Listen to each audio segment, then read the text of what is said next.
Dear students, welcome to the new session of Standard 8 Physics, Chapter Sound, Part 1. So dear students, we know that sound plays an important role in our life, right? It helps us to communicate with one another, or we are able to hear variety of sounds in our surroundings. Like that in many other cases, sound plays a very important role, right? Let's discuss one by one in this chapter. I would like to start the lesson by asking some questions. How do you come to know that a period is over in your school?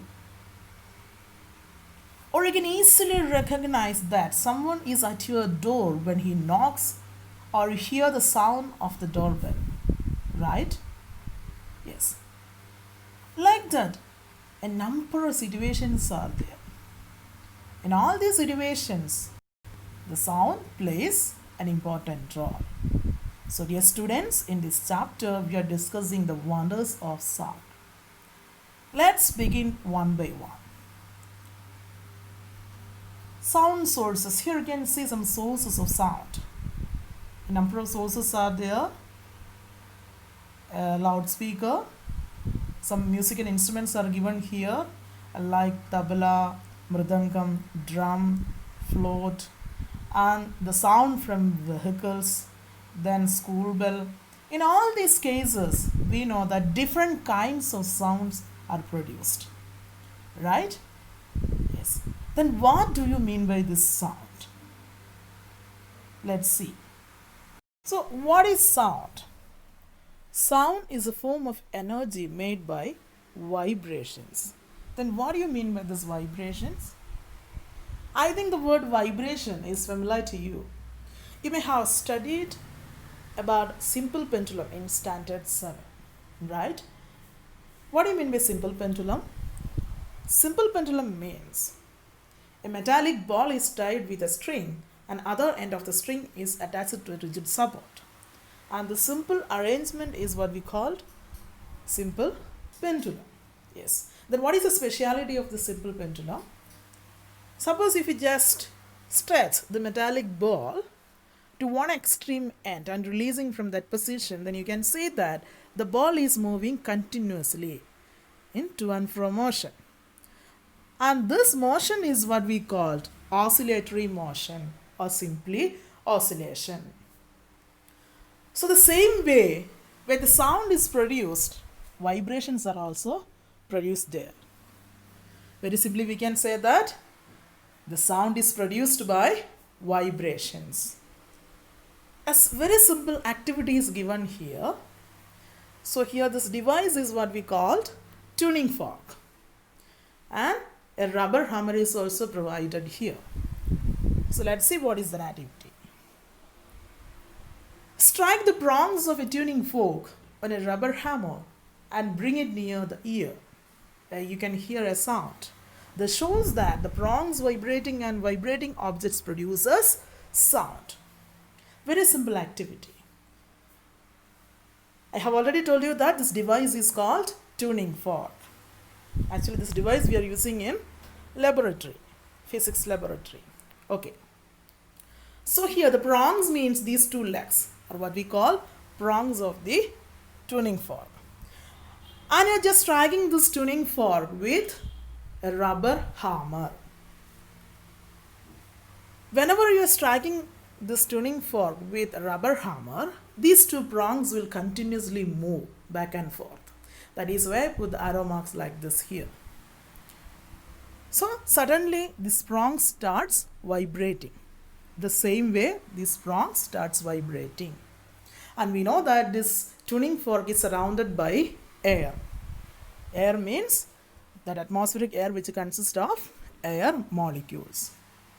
So when this prongs vibrating, that vibration gets transferred to the air molecule surrounded by it.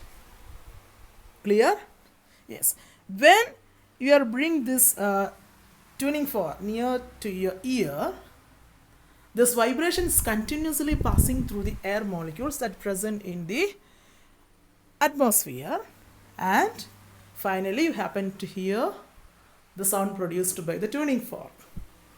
right? And here the tuning fork produced the sound, and that sound reached our ear through air molecules, which means what? Sound needs a medium for propagation. That is a very important point. Sound needs a medium for propagation. Clear? Yes. How sound produces? I have already told you that sound needs a medium for propagation. Means it cannot propagate through vacuum. Vacuum means emptiness of space or devoid of matter. So there should be a medium, otherwise sound cannot propagate.